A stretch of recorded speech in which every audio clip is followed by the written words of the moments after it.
Hello student, welcome to this video. इस video में हम 12th सी के 7 क्वेश्चन से स्टार्ट करते हैं। तो 7 क्वेश्चन गिवन है। क्या ये एक क्वेश्चन लिखा है, calculate x in the given rectangle. Okay, rectangle यहाँ पर ड्रॉ है पहले से ही। ए बी सी डी एक रेक्टेंगल है जिसका ये 21 है। ओ पर दोनों डायगोनल इंटरसेक्ट कर रहे हैं और हमको ये एक्स फाइंड करनी है। ओके, उधर की एक्स फाइंड करनी है। अच्छा, फाइंड उसको पहले, उसको लिखने से पहले सॉल्यूशन, चलिए, है ना। अब यहाँ पर क्या करें कि पहले ये देख लेते हैं कि कैसे फाइंड करेंगे इसको। तो हमको ये पता है कि इसकी ये और ये लाइन, ये दोनों डायगोनल इक्वल होते हैं, ये पता है हमको। बाइसेक्ट करते हैं एक दूसरे को। बाइसेक्ट जब करते हैं तो यानी कि ये वाली ए ओ और ओ बी दोनों इक्वल होंगी, और जब ये दोनों इक्वल होंगी तो इनके अपोजिट एंगल भी इक्वल होंगे। ये 21 तो ये भी 21 हो जाएगा, 21 डिग्री हो जाएगा। ओके, अब ये 21 हो गया। अब ये पूरा सी बी ए यानी कि ए बी सी यानी कि angle A B C D rectangle का एंगल बी 90 डिग्री होता है। तो जब 90 डिग्री होता है तो 21 plus X equal to 90 degree. ऐसे करके हम एक्स निकाल लेंगे। तो बस वही चीज़ हम लोग यहाँ पर लिखेंगे। ओके, तो ये देखिए, तो कैसे लिखें, ओ ए इन द गिवन, ऐसे लिखो, in the given rectangle, in the given rectangle A B C D, ये लिख लिया, A B C D. A O equal to half क्या, A C, half A C, clear है। और B O equal to half B D, ये हो गया। और यहाँ पर ए ओ एंड और क्या, ए ओ, सो ए ओ पहले ये लिख लो, A O equal to B O, है ना। क्यों? क्योंकि A C equal to B D, A C equal to B D diagonal of a rectangle, ठीक है ना। डायगोनल ऑफ ए रेक्टेंगल, दोनों क्या होते हैं, डायगोनल रेक्टेंगल का। तो रेक्टेंगल के डायगोनल इक्वल होते हैं। अब तो यानी कि क्या हो गया, A O equal to B O हो गया, A O equal to B O हो गया, ठीक है। अब ये A O equal to B O हो गया, तो angle O A B equal to O B है।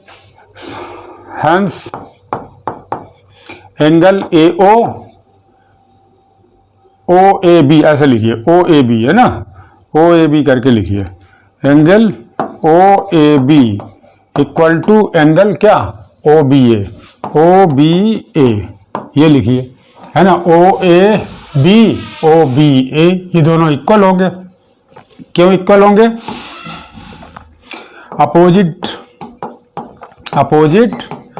Equal sides form equal opposite angle, equal angles in a triangle, है ना, इन अ ट्राइंगल, ठीक है। ये लिख लिया हमने। अब इसको थोड़ा सा ऊपर कर देते हैं, ठीक है। अब देखिए, ये हो गया। अब in A B C D में angle B equal to 90 degree. Okay, angle B equal to 90 degree. क्यों 90 डिग्री है? क्योंकि एंगल ऑफ अ रेक्टेंगल,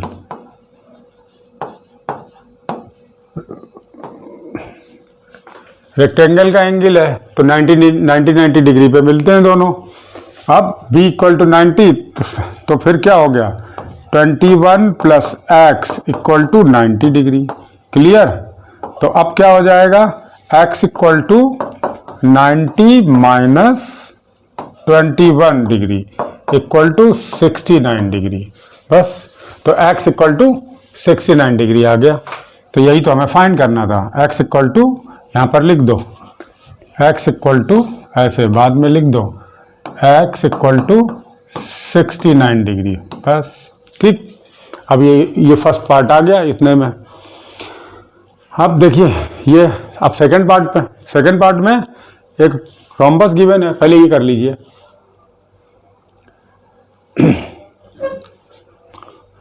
पहले ये कर लीजिए, है ना, फिर स्टार्ट करते हैं दूसरा।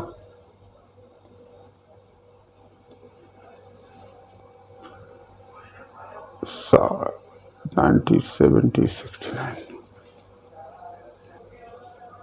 अब देखिए नेक्स्ट क्वेश्चन ये है, सेकेंड पार्ट इसका, 7th का सेकेंड पार्ट। इसमें एक रोम्बस गिवन है PQRS। ये रोम्बस PQRS गिवन है। PQRS में ये 34 गिवन है, ये डायगोनल दोनों हैं, और डायगोनल के पास में ये देखिए 34 डिग्री, ये x गिवन है, और ये y या x फाइंड करना है, y फाइंड करना है, ये 34 गिवन है। अच्छा, x कैसे फाइंड करेंगे? देखिए, अगर इनकी प्रॉपर्टी जानते हैं तो रोम्बस में दोनों डायगोनल एक दूसरे को 90 डिग्री पे बाइसेक्ट करते हैं, एक दूसरे को डायगोनल बाइसेक्ट भी करते हैं और 90 डिग्री पे बाइसेक्ट करते हैं। तो ये तो हो गया भाई साहब 90, ठीक है, ये 90 हो गया। अब 90 हो जाने के बाद में हम एंगल सम प्रॉपर्टी लगा देंगे इस ट्रायंगल में, PQL में। PQ ये L है, ये PQL ये वाला L है ना, तो PQL में इस ट्रायंगल में हम एंगल सम प्रॉपर्टी लगा देंगे, फिर y भी फाइंड करेंगे, लेकिन पहले x देखते हैं।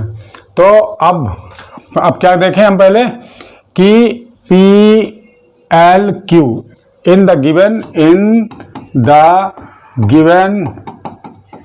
Rhombus in the given rhombus कौन सा, PQRS है ना, इन PQRS एंगल कौन सा, PLQ इक्वल टू 90 डिग्री। सीधा सीधा लिखेंगे, क्यों? एंगल कौन से, ये diagonal bisect each other at 90 degree. तो diagonal bisect each other at 90 degree, ठीक है ना, 90 डिग्री पे बाइसेक्ट करते हैं, तो वो 90 डिग्री हो गया। अब इन ट्रायंगल, कौन सा ट्रायंगल, PQL में, ठीक है ना, तो 90 डिग्री तो आ ही गया।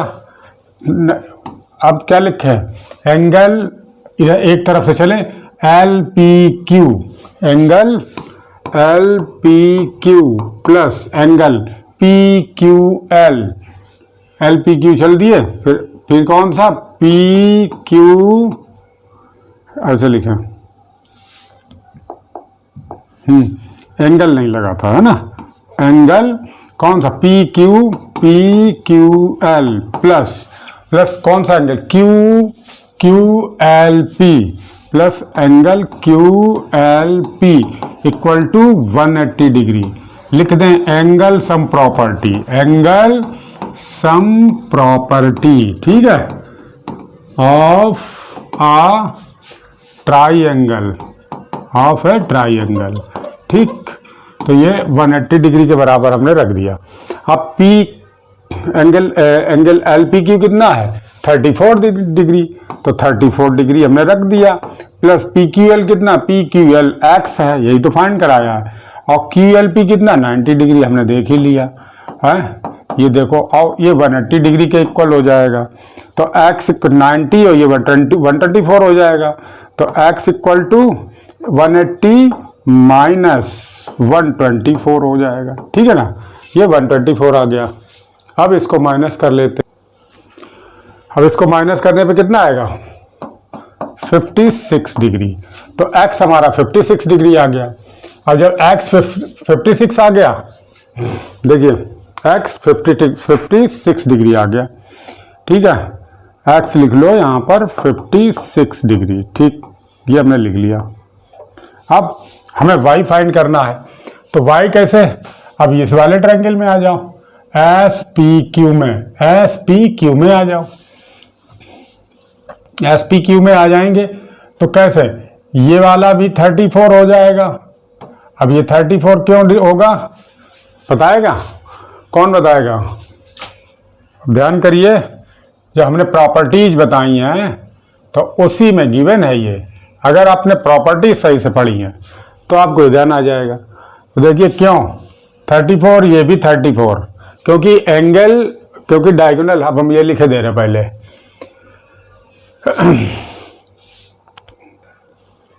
हाँ, अब देखिए प्रॉपर्टीज पढ़ी है तो ये और ये इक्वल होगा, क्योंकि डायगोनल बाइसेक्ट इंटीरियर एंगल। तो पहले हम कैसे लिखते हैं, angle SPL, angle SPL equal to angle QPL, और क्यों हम ऐसा लिख रहे हैं, क्यों ऐसा लिख रहे हैं, अच्छा ये वाला भी इरेज करते पहले, अभी वैल्यू लिख लें फिर इरेज करते हैं, है ना। इक्वल टू कितना 34 डिग्री। तो अब ये क्यों लिख रहे हैं हम, क्योंकि डायगोनल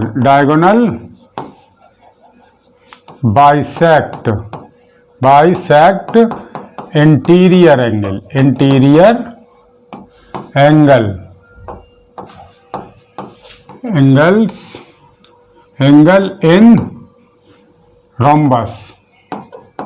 इन रोम्बस में, ठीक है। रोम्बस में डायगोनल बाइसेक्ट करते हैं इंटीरियर एंगल को, जहां से वो ड्रॉ करे जाते हैं। जैसे इस एंगल से निकले तो ये वाला डायगोनल है तो इसको बाइसेक्ट करेगा, जितना उधर उतना इधर रह जाएगा, ओके। तो अब एंगल SPQ कितना हो गया, hence angle SPQ equal to 34 plus 34, है ना। SPQ इक्वल टू क्या होगा, 34 क्यों हो गया, क्योंकि SPL और QPL के सम के बराबर है। तो ये कितना हो गया 68 डिग्री हो गया, ठीक, SPL। अब ट्रायंगल ले लें भाई, कौन सा, PQS ट्रायंगल ले लें, ऐसे निकल आएगा। नाउ इन ट्रायंगल कौन सा, SPQ इन ट्रायंगल SPQ में क्या है कि एंगल SPQ प्लस कौन सा PQS, angle PQS plus angle QSP equal to 180 degree. यहां भी लिख दो एंगल सम प्रॉपर्टी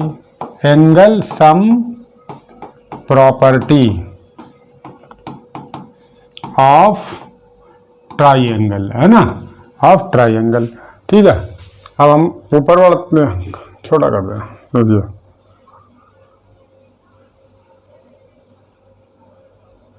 फिगर भी दिखता रहे इसलिए, ओके, फिगर जरूर छोटा हो गया वहां पर।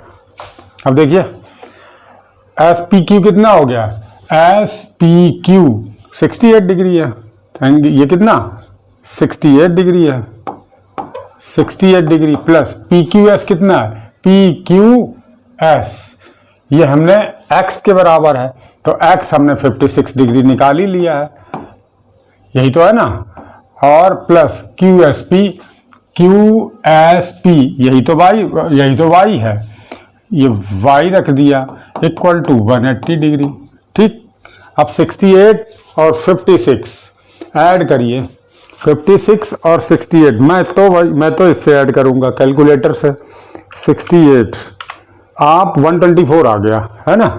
तो ये दोनों 124 आए, 124 degree plus y equal to 180 degree, ठीक है ना। अब y देखिए 180 माइनस 124, अब ये कितना आ गया 56 ये माइनस 180 तो इक्वल टू 56 ही आया, ठीक है 56। तो ये कितना आ गया 56 डिग्री। तो y की वैल्यू और x की वैल्यू दोनों की वैल्यू आ गई। x कितना 56 आया था, अच्छा दोनों 56 ही आए हैं, 56 आया और y भी हमारा 56 डिग्री आया, दोनों 56 आए, ये लिख लिए दोनों। क्लियर। अब देखिए 56 56 दोनों ही आए। अब नेक्स्ट क्वेश्चन देखिए, ये कॉपी कर लीजिए पहले।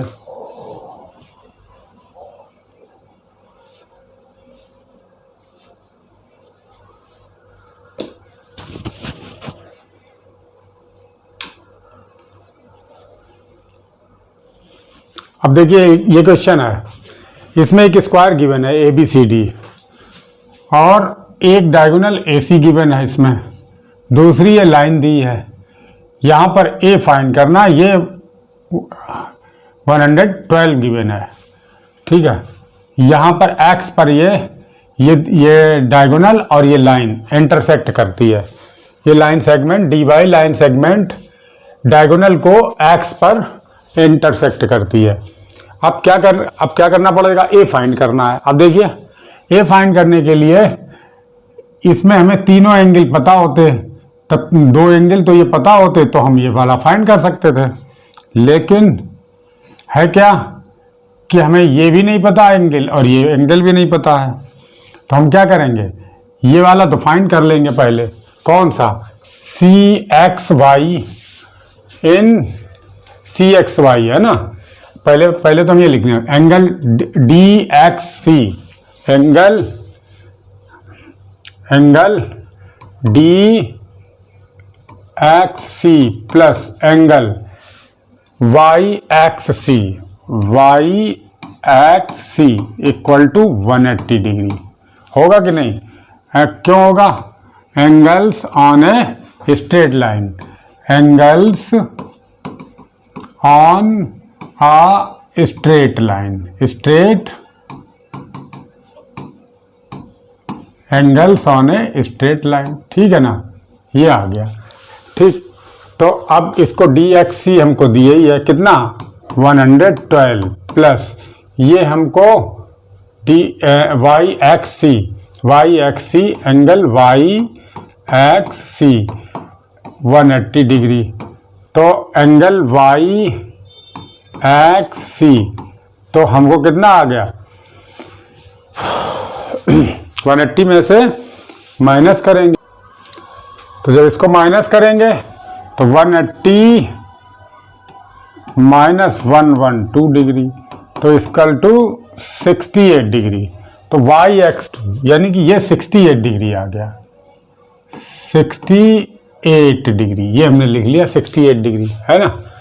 अब दो एंगल बताएं, अब तीसरा कैसे पता हो, YCX इक्वल टू, अब हम देखिए in triangle ABC, in square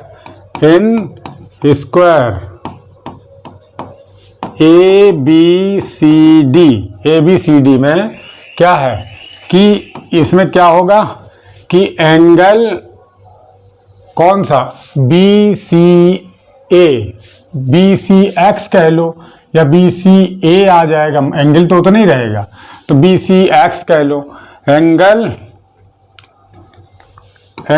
BCX equal to किसका BCD हाफ, एंगल BCD का हाफ होना चाहिए, और BCD कितना है, BCD 90 डिग्री है ना। तो angle BCX equal to half into 90 degree, 90 degree होता है कि नहीं। तो ये बाइसेक्ट करे, और ये एक तो ये प्रॉपर्टीज आपको पता होंगी तभी आप कर पाएंगे।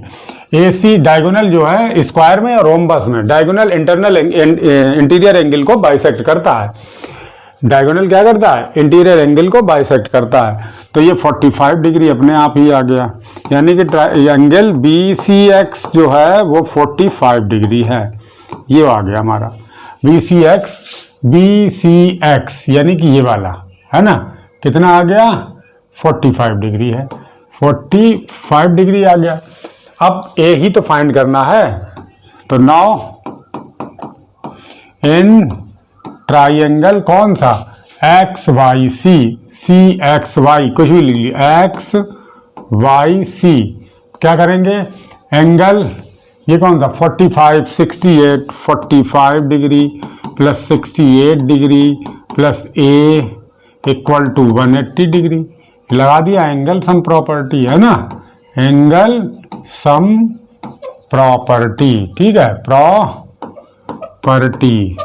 ऑफ आ ट्राइंगल, ठीक है ना, ये कर दिया हमने। तो ए इक्वल टू अपने आप आ जाएगा, ये कितना, ये ऐड करके देखिए,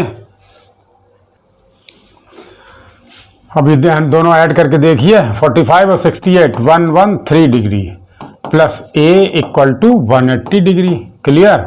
तो a equal to 180 degree minus 113 degree, तो ये 67 डिग्री, तो ए कितना आ गया, 67 डिग्री आ गया, क्लियर। जो पूछा था ए हमारा पूछा था, तो ए 67 डिग्री आ गया हमारा, ये क्लियर, ये हो गया सही, ठीक।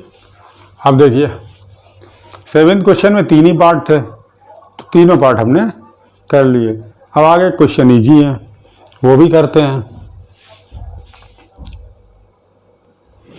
लेकिन दूसरे वीडियो में करेंगे, इसमें यही तीनों पार्ट ही रहने देते हैं। ओके, नेक्स्ट वीडियो में दूसरे क्वेश्चंस।